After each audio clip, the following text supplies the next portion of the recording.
Bande konanga ba Congolais partout dans le monde. Bon s'abonner na version Nouvelle TV. Version Nouvelle TV, ba gag, ba film, nyonso etali culture ya Congo, tous s'abonner massivement na kati ya version Nouvelle TV. Bon s'abonner massivement. Siek, c'est pas pareil. Ayuna. Merci chers internautes, il y a 4 coins à monde entier, Boninga chaîne Abino à YouTube, version Nouvelle TV, émission Abino socio-politique, Olobini ni yo politicien, Olobini ni yo population congolaise pour Namboka no Congo et Kende Liboso Boebi Atozali na 4 siège la nouvelle société civile congolaise, il y a président Jonas Tchombela Naître Beta Masolo, il y a rôle, il y a société civile, paix, société d'actualité de l'ère pour yo Kande on sa banalise nae.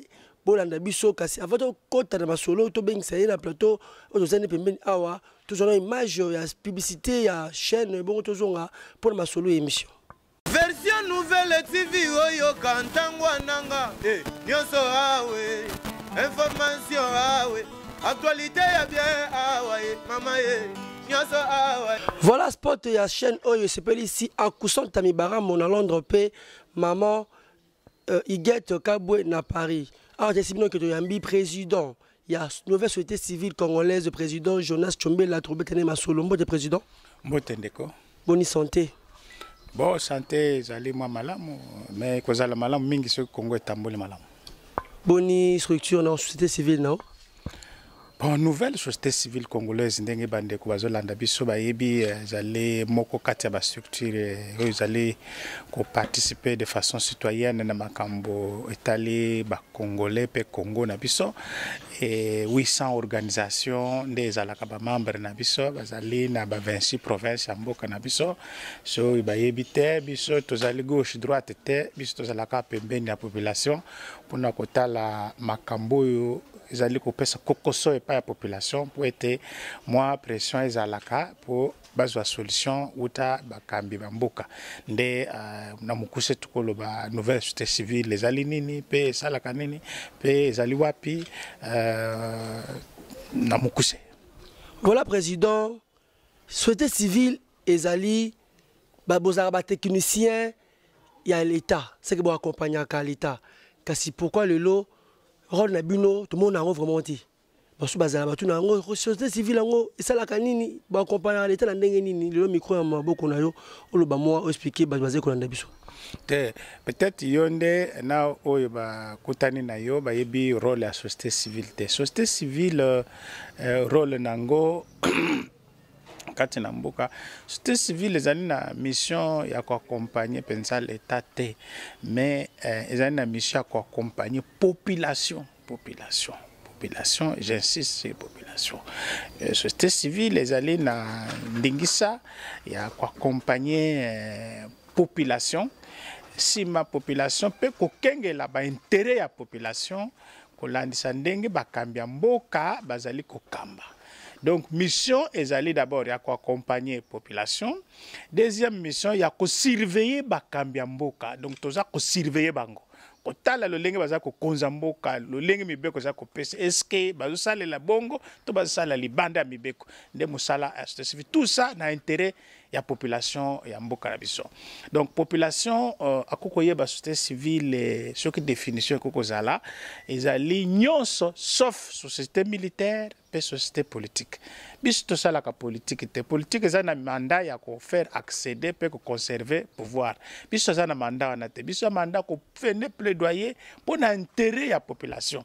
Ce qui te montre que nous pouvoir au sal lango na ndenge ya et intérêt la population ezala na katite mutuana to combattre nde wana bakoya ko kotisa biso bakomi ko sala politique intérêt ya baiba pesi biso ndingisa ezali en danger wana to kotelemela ye ezala nani to kozonga simate tala mission civile pe ko kengela lo lengi bato bazo kamamboka es bazo sala ngo lo lengi population azali ko sepela to azo sepela te donc tozaneti thermomètre ya population vis-à-vis na misala ya bakambi mboka mais to sala ka politique te to za pe balia ba parti politique te mais to sala la ka population pe to za allié ya population. Président le pluralisme est la société civile belé pour le rappeler même langage te mais ko ka yo lobi que non bo bosser la population, mais tout le monde a une connotation. Tu vas société civile, comment la connotation, la partie politique. Au par rapport à l'allégation. Ben, l'allégation est normale. Nous sommes dans une société démocratique. C'est ça le désordre un peu de la démocratie. Donc, et puis, ils allaient à la fois désordre et puis avantage. Na niveau na yo ekoza la mwa libunga ya kukanisa ke tukubanza biso nyonso makambo ndenge moko eza libunga même ba parti politique eza ebele ba banza ka ndenge moko te société civile pe eza na ba branche ebele tsana bandeko baza kusokipe na environnement bandeko baza kusokipe na santé bandeko baza kusokipe na démocratie pe droit de l'homme net ba biso bandeko baza kusokipe na makambo ya mabele bilanga bandeko msusu baza kusala makambo commerce ba syndicat tout le monde ba branche nyonso na ezo sala musala moko te. Moi, tous les analyses moko exacté. Attends, mais tout le monde a la société civile, il y a politique, mais bon, le langage moko tout le monde a battu à la mouka, pas défendre l'action à la mouka, mettre en cause l'action sous il y a pouvoir en place. Si on te dit que non, pour la battu à politique, pour comme il belé, pour aramo belé. Mais environnement peut baza ba cause à la baza ba environnement ba cause à 4 et 5. Pourquoi bongo? Pourquoi cause à ta politique pour sangani société civile moko ya ta politique, moko ya ba environnement, moko ya ba santé. Qu'est-ce qui marche pas? Non. La constitution ya mboka epesi batu ndingisa ya ko sala ba association. Faut pas oublier que les sociétés civiles déjà fait des associations à but lucratif et des associations à but non lucratif. Ba oui à but lucratif ils étaient ba fake. Ils allaient pour ça là intérêt ils allaient but non lucratif n'est pas biso ils allaient voir donc comme ça la société civile moko il faut longolango d'abord dans mutu na yo kotika la ça la tepe ko ça la sous. Pourquoi? Mais parce que nous sommes dans un espace de la démocratie. La démocratie ne demande pas d'avoir une pensée unique. Donc tu as un syndicat moko na époque ya papa bo moko maman bo moko biloko wana za sous. Donc, tout le monde dans la société civile, mon côté. Maintenant, nous avons la mécanisme, il y a des la politique, il y a ngambo boye, ils ont le droit à la liberté na bango. Moi, je conteste la réalité. Et c'est ce que baïbaza ko apprécier le leng to ça la population. Bisonyo tu allez soumis la sanction la population. Moi, yenga na disqualifier tel. Et ça choix. Il y a liberté na ya pour soutenir le parti politique, pour soutenir soit gauche, soit droite, soit au milieu, soit au centre, même sous la terre, même au ciel, est allié. Mais biso, tous allez kotal la kaka mutu moko tous sala, tous allez basali, ezala ba gouvernant, ezala ba société civile wana zolo bazali pembenya songolo to pakala, tous allez batu nyonso ba au service de la population.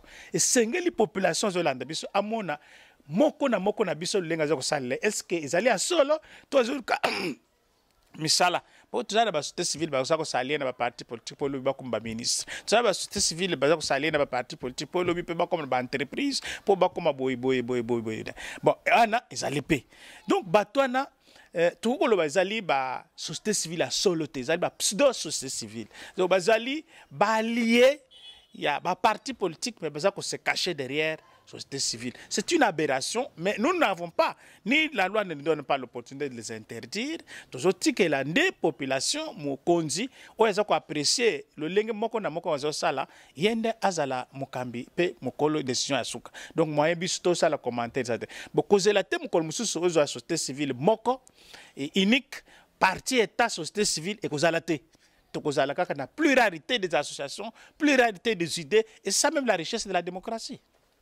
Voilà, tout ça la démocratie, vous remarquez que non, si vous remarquez dans Kinshasa, dans Congo, la société civile est belée, à travers la politique, mais vous avez 4 et 5, donc il y a la démocratie. Président,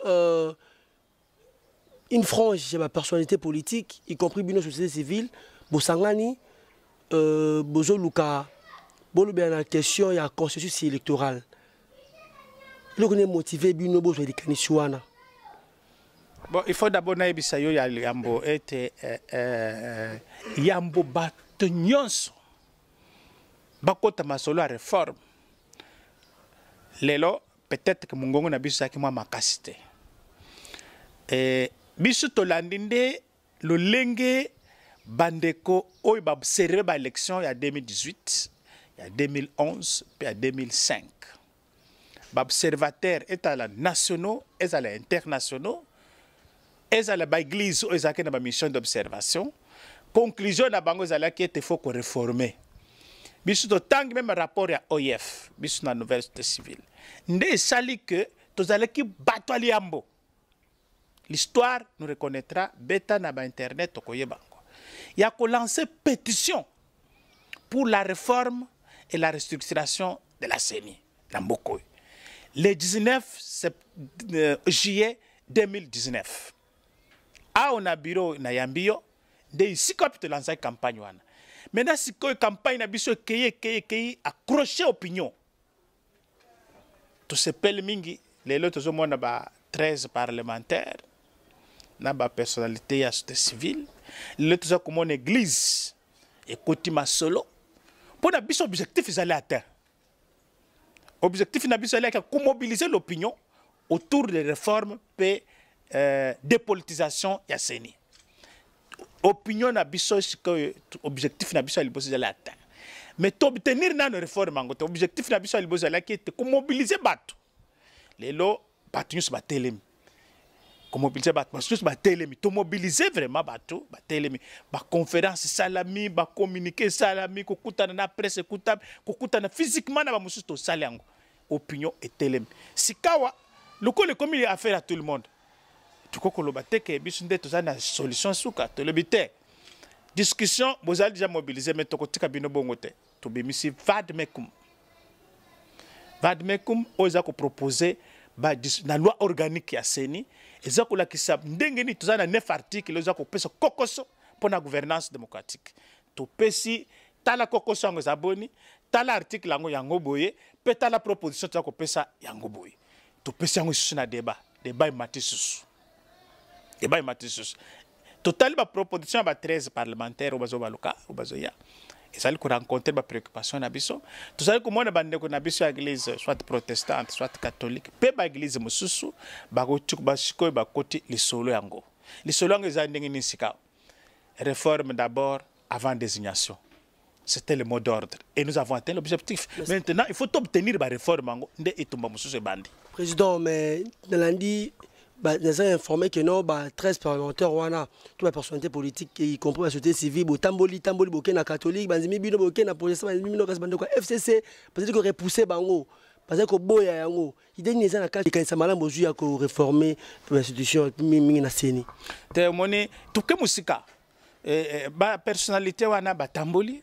Bakutani na batu pe bakutani na délégation na biso pe lisusu biso pe to lakisi bango to banda ko banza avant bango bakota masolo to pesi bango ma kadisi na biso document za ko circuler na internet oyo za besoin yo nde kuza na libanda mboka za besoin ko contribuer na makanisi document ezali to ko tindela yango donc to sali document wana même la loi organique pe loi électorale oyo yango pe totali ba loi électorale zamba 28 articles ozali ko pesa kokoso to lakisiango mais au lobby le kambo ya bandeko ya FCC masolo ke musika peut-être que ça na retard FCC azali ko boy kuto réforme azali ko boy réforme kaka na ba plaidoyer na biso po makamususu obino bozomona na makamususu oto salaka boko komona ngote po moyen makokeza lite po bomonango plaidoyer ezali kaka oto zomona na télévision te plaidoyer ça kokuta na pe na bakambi ya makita wana nyonso pour lakisa bango importance ya réforme importance ya koloka consensus mutu moko imposer mutu te biso nyonso ba congolais to kanisa po na avenir ya gouvernance électorale na mboka na biso FCC ba évoluer bazali ko boya ba réforme sikawa FCC babaluki balobi te to lingi pe réforme yango mais tout ça dans le cadre il y a une institution. C'est déjà un grand pas. C'est déjà un grand pas. Maintenant, tout ça qu'on étudier comment position parce que par partie prenante, il y a processus électoral, les alliés que FCC n'a caché. Et la population congolaise, tant que la partie prenante dans le processus électoral, les alliés, m'excuse, les alliés côté la FCC n'a caché ou bien bazo gouverner mbokate ezali ba parti prenante ezali gouvernement ezali parti politique à opposition ezali parti politique à majorité ezali société civile ezali ba bisika ebele ezali même communauté internationale ezali tous les partenaires qui concourent à ce que ba élection na mboka eya beaucoup ko loba makambo réforme bo exclure ba mususu te maintenant comment trouver place intermédiaire Ils ont rencontré des préoccupations de la FCC, ils ont rencontré des FCCT. C'est ça le débat. Donc, le débat. Donc, ça va évoluer. Bazakoboya, bandimi mais bazolinga esa na cadre ya institution toujours comprendre omoni makambo c'est les allées oinde après sakande après abotolaka donc ce qui aux na contrôle la sénité ou kozala na moi libanda masolo ils ont beta na 2023 donc toujours le cas comment nous pouvons arriver à un compromis ensemble. C'est ça l'essence du débat. Voilà même la recherche du consensus. Elle se résume par là. Ils ont dit que FCC a imposé, toi tu as imposé FCC, toi tu as imposé cash ou bien tu as imposé la moukate. Ils ont la recherche de consensus dans la partie prenante. Pour ils ont compétition électorale. Mais avantage, c'est que tu as la compétition. Je montre avantage de la compétition. Parce que bateau que la compétition, faut pas y avoir règle ya compétition par consensus. Pour ce que longi a solo, ce que poli a solo. Nde yangon biso yo kanisa ke. Ndenge mi beko bongisi ma pona mi amboka oyo le kaki ezaki malamute. Donc photo manyola mi beko tozali nango pour tout compte sama yele oyo ko rapprocher bato na confiance pona ma pona mekoya. Ezalma pona mi contestation ma cachité ma contestation ko silate ko zala kaka mais ezala quand même plus proche na ba standard international ya mapona élection bazali ko prôner ba parti bazali ko lobaki non élection on a 2 tours est-ce que simba parce que tout le monde a les arranées dans l'Assemblée nationale de bazwara mokano ya ko voter loi wana kuna bazali majorité FCC est-ce que bokondima eko simba que les choses on a 2 tours on a tout moko pona Moutarobima a joué vraiment dans pleine légitimité. Exact, mais ça fait partie des réformes que nous proposons. En 2011, Bandeko Nabiso, le FCC, Basala qui libunga. Faut bailler bango bailler libunga. Tozaki na 2 tours, bango ba commission un seul tour pour la présidentielle. Et ça malamouté. Toza mukili mobimba, oyo président azali élu avec moins de 50%. Il n'y a pas assez de légitimité. Ezala ndeko Kabila ya lekaki. Ezali pende ko Félix Oya Isikawa azali eli avec moins de 50%. Et ça normalité. Pour na biso disposition il faut tout changer encore. Président ya mokili na biso il faut azali eli avec une marge oza ko pesa légitimité ya moi monene. Donc ndenza wana na mboka na biso mutoko ozali eli même avec 1%. Il suffit seulement ozana 1,00 ba mususu bayi na ba 0,0 président a commis wana président. Légitimité ezali wana te. Donc il faut correction neto bengi réforme. Ça fait partie des choses du bon sens. Mais comme c'est les classes politiques, makambo ele kaki na biso toza ko kende mo musikape. Non seulement que tozo linga de tout. Mais deux tours, il faut y avoir candidat le deuxième tour. Il faut débat public. Débat, il y a en 2005. Jean-Pierre Bemba, Nandeko Kabila. Tout le monde a un deuxième tour. Mais vous avez un projet de société. Je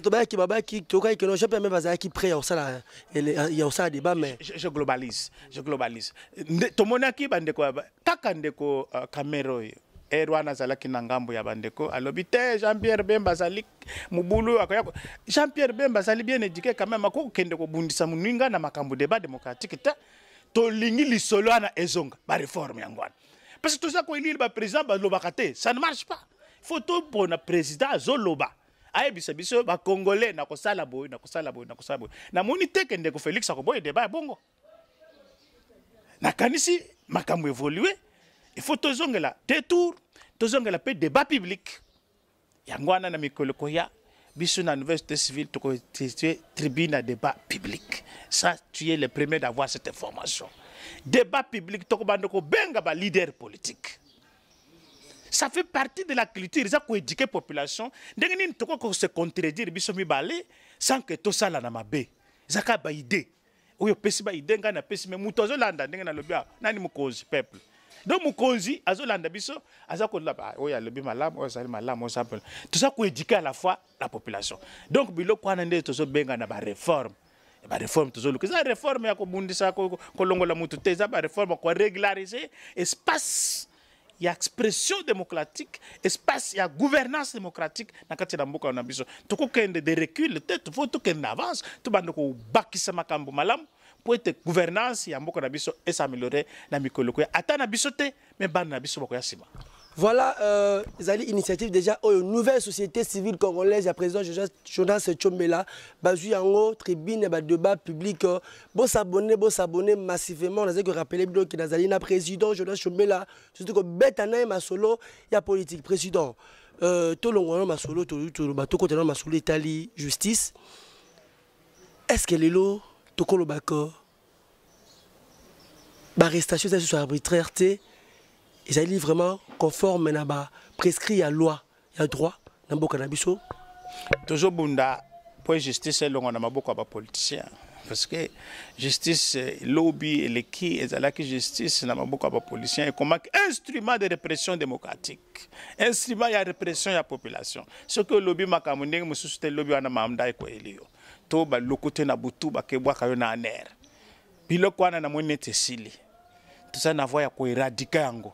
Photo bunda pour être biloko na exalté. État de droit bazolo bela ezali pe wana. Séparation des pouvoirs. Exécutif, législatif et judiciaire.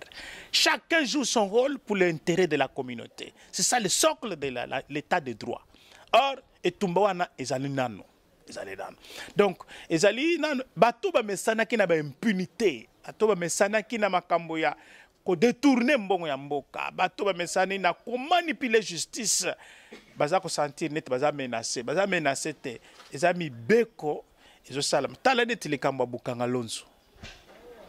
Na tangi na presse lobby na zaki na mao na lali kutumuto salanga passe. Comment expliquer ba tracteur ya sika ezali ba moteur te ezandenge nini wana?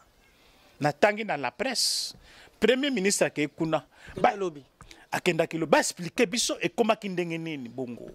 Mbongo ya mboke bele boye bebaki pona nini. Ce que justice alandi likambo wana wapi mabe. Ba compte à rendre, ba acharnement, tala kaka ndeko. Ba tracteur asika, ba hélicoptère asika zawane vandi. Estika la ko décoller te, ba engrais ba tiki yango na mabele ata yo moko. Siko bande ko pourquoi ne pas prendre cet argent là pour investir dans, par exemple dans Zela, soit ko investir dans hôpital, soit ko futa ba enseignant, ba NU, soit ko kende ko chango, ba yanke, ba tout moko boy ba zui, ba tiki et puis explication égalité. En tout cas, je pense que ce que tu as dans l'état de droit, justice, il faut s'intéresser les Cambouana. On a ce comme un règlement de compte. Donc, la RDC est devenue comme cette histoire où tout le monde vient, prend, part, et puis rien ne lui arrive. Il vient, s'enrichisse, il part. Non, c'est toujours souffrir. Makamona Zoloba. L'État quoi subventionner parce que je participe à la conscience collective nationale. Mais sans subvention. Mais regarde ce que ma communauté a bukanga lonzo wana. Ce que biso ndenge na moneli makambo dans la presse lobby, j'étais très triste. Mais spectacle basala ki biso que lelo to bande kola na Kinshasa. Net to moment to kotaki na ba malade ya COVID-19, ya on a profité bande ko to sala keba.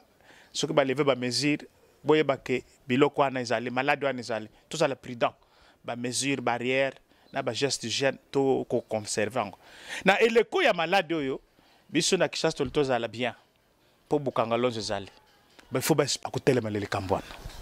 Voilà, nouvelle société civile ya président Jonas Tchombela ko telemela likambu ya bukanga lonzo po ba interpeller bato bazali ko sala ke ezala réalité te président to ba su masolo ka ya justice déjà vendredi pour ça on appelle les Ozonga, il y a 3 accusés. Vital Kamere, Jamal et Jano. Est-ce que décision, tout jugement dernier qui rendu dans le tribunal de grande instance à Gombe et qu'on change après comment on a évolution ce qui pour ça on appelle les zones qui tombent c'est ça l'état de droit. Donc je ne commente pas beaucoup dans les Cambouana tout ce que l'état de droit est sale. Dans l'état de droit, tout le monde est lié à la volonté, à l'esprit de la loi. La loi dit quoi concrètement quand quelqu'un est affirmé que asali likambo boy. Tout que la mibeko yamboka yangomoko et traduire acte ya mikoleko ya. Je ne fais pas trop de commentaires sur le dossier wana total lanano mibeko ngo ndenge ken. So ke mo panzi tokozala wana pona kolobelango. So ke ndenge mibeko zo senga tokozala wana pona kolobelango. Donc procès wana ezali procès exemplaire pe pédagogique ndenge bango moko balobaki po epesa biso leçon balasima babiloko sala makana ndenge to bando kanisa ke Congo ezali les lieux où tous les vautours viennent et repartent en toute impunité. Donc je pense que la lutte contre la corruption, les détournements, j'ai entendu même que Bandeko Moko ça marche le 3 septembre, oui, nayoki ba marche zali. Je n'ose pas soutenir marche wana pambate parce que zali marche la lutte contre la corruption, mais jusqu'ici comme le projet procès est allé en appel, moi je ne fais pas faire de commentaires sur une décision qui est sous instruction. Voilà président. Moi, le Bamsou Samouki a dit que non. Moi, comme leader à la Mouka, a dit que je samedi. La musique, tout Martin Fayoulou. En Salaki Moussika, mais les Bossois, qui n'a langage, il y a la vérité des urnes, la vérité des urnes. Mais quand il est qui, il y a ça qui sorti médiatique, il y a lobby que non, à l'Imbisi, Makamwa Babo Sanayango, tout ça va congolais. Au moins, qui message en Gondéni. Nakandisi, chaque discours a son contexte et ses réalités. Ndeko Fayoulou, naebani na malamu, zali moko kati ya bara na Congo, ndeko Muzito, naebi yebia, zali mwana mboka Congo, nakutana kina bangomba lebele, na makambo kaka swati na masolo X ou Z, ndenge tukutana kina bandeko Musube, ndeko Félix, bandeko nyonso tu, bazali ba na Congo. Bozongi na ina mboka, contexte banda ko réclamer ba vérité des unes, yé moko a comprendre que les alliés sous ce contexte wana te, yé moko a suivi sous le mokano était il faut de la lutte ça fait partie de la démocratie. Donc moi je n'ai pas un commentaire spécial à ça la déclaration et Ndeko Fayoulou c'est un opérateur politique en Mboka na biso na kanisa yibi biloko azoluka pe makambo ko sala pona biso sikawa tozali attaché à la volonté de consolider l'unité des Congolais, de consolider la paix au Congo, de chercher pour que les citoyens moyens puissent se retrouver aussi avec la richesse du Congo. Vous savez, à l'est de notre pays, il y a des groupes armés qui sont partout là-bas. Comment arriver à cela? C'est ça qui nous intéresse, nous. Bon, les discours des hommes politiques changent tout le temps, et quand ça change, ils ne disent pas pourquoi ils ont changé. Donc moi, je m'abstiens de ce commentaire-là. Voilà, le discours des politiciens changeant dans le contexte, le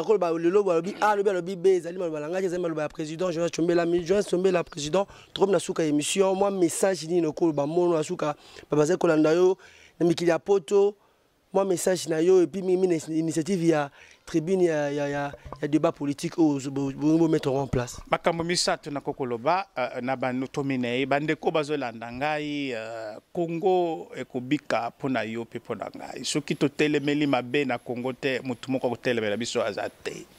Donc to telemela mabe euta na gauche ezala na droite.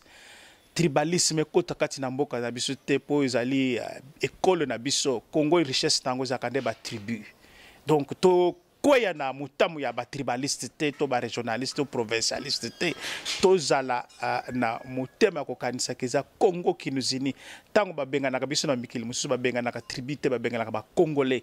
Donc eloko aneza le socle ya unité pona mboka na biso. Eloko mi bale na zo senga ete to consolider l'état de droit et to soutenir ete justice comme indépendante dans notre pays. Yangwana na senga ete procès moko ya bokanga lonze fungwa noki po makambo tumoni lobby na télévision et pesi bisiko ko mbongo ya Congo e bebaki atako mokonzi mboka ba ko finete interdire justice pour landela likamboto justice sunga biso noki to senga justice amboka sunga biso noki toyeba nini elekaki na bukanga lozo masango balakaki biso eza wapi biloko balobaki na biso kolia eza wapi ba moteur ya biloko toyoki kuna ke bungi tracteur asika moteur bakechana ba bato pe ya nani foto yeba biloko wana nyonso to yeba biloko wana nyonso na makambo etali réforme ya mboka na biso. Il faut alors réforme autozo senga mingi za réforme ya électorale biso to kubunda tina suka D'abord réforme avant désignation à animateur. Biloko te ko sala mais ali te ba théâtre, te ba cinéma, to landa ba cinéma wana te, to landa ba théâtre wana te. To ça ko lancer appel na ba nyos bazo landa biso, pour te ko conjuguer fort pour na réforme pour na mi amikolo koya, ezali réellement pour na mi ya solo, to ça na ile ko bongisa, to ça na ile ko bebisa te. Ndema loba o na ko koloba na ba congolaise pe ba congolais mingi bazo landa biso, pe lisusu biso na nouvelle civile to s'engager to kocha tribune et débat public et que ça une institution permanente tout ça besoin d'un concours ya batebele ba chaîne de télévision ko appuyer ndengeni to ko louer salle place to kocha la tribune wana pour na ba débat public sur des questions essentielles liées à la vie de la nation. Donc tribune wana ezali likamona biso te ya yote ya ngate ezali likamona biso nyonso et sengele te chacun apporte de son concours. Ba suggestion na bino pe ba remarque na bino et ko sunga biso pour être tribune wana ezala ouvert pour le grand public. Alors ba espace ya média to sengele ba promoteur ba média beaucoup ko accompagner peuple congolais. Vous accompagner Tchombela te, vous accompagner nouvelle civilité, mais vous accompagner peuple congolais. Oya za ko souffrir. Ndenge tozomona makambo ya peuple za ko souffrir. Ngai nazali na quartier populaire moko kuna na bibwa musika. Mai ezalité, courant ezalité, nzela ezali bien te, ba moto ko kwa isabiso mikolo nyonso. Mboka nini koko zala bonga alors que tozana bomengo ebele. Il faut tout changer. Tout changer elongo. Ngamo côté biso nyonso ensemble. Voilà, tout changer elongo, président Jonas Tchombela yemo côté biso nyonso ba congolais ensemble les alis maloba ko aussi sa émission. Merci boyebi que vous avez kebele bolandi. Essaye notre yamba qui na plateau na biso ya olobini ni yo politicien, olobini yo population. Président, il y a nouvelle société civile congolaise, président Jonas Tchombela nae expliquer biso rôle la société civile paix a biso ba sujet d'actualité de l'ère c'est que senga lisusu na ko réitérer procès à Bukangalonzo efungwama poko tala ndenge mamto bona kilobi to monde ba masango te masango ba kaki biso a masango population zo kemba nzalele ki makasi soki ba Bukangalonzo za ki loko moko utopie to ba to bango justice sala musana yango état de droit justice ezali instrumentalisé te ezali indépendante justice sala musana yo to mona vérité ndenge to yeba ki vérité ya 100 jours attaque comme acharnement de part et d'autre mais tu sais comment on a un état de droit des processus c'est que quand mukie namboka na biso za kinga brave bakandowa le fatigable za ki na sentiment pèse sur makasi et resala bino émission bolingaka mingi olobi nini za ki ngamo côté na sima caméra za ki na Olivier Mbwangi les caméramans de guerre poinité na réalisateur du temps du moment l'homme à la page Bob Kokisa équipe technique Bobaza qui wana pour accompagner Moussala version nouvelle TV. Bon continuer comme ça biso confiance pour biso awa tu peux savoir que la vérité de bon maraté na ça biso awa. Là ça toujours que tu penses à rater que tu ça bino vérité est-ce que bangaze ko bomba biso to komara à la source de to kutena président apesi bino eyano na mitulu bazali ki kosenga ngala bino to kutani mukolo ezali ko ya po TV et za radio te bye.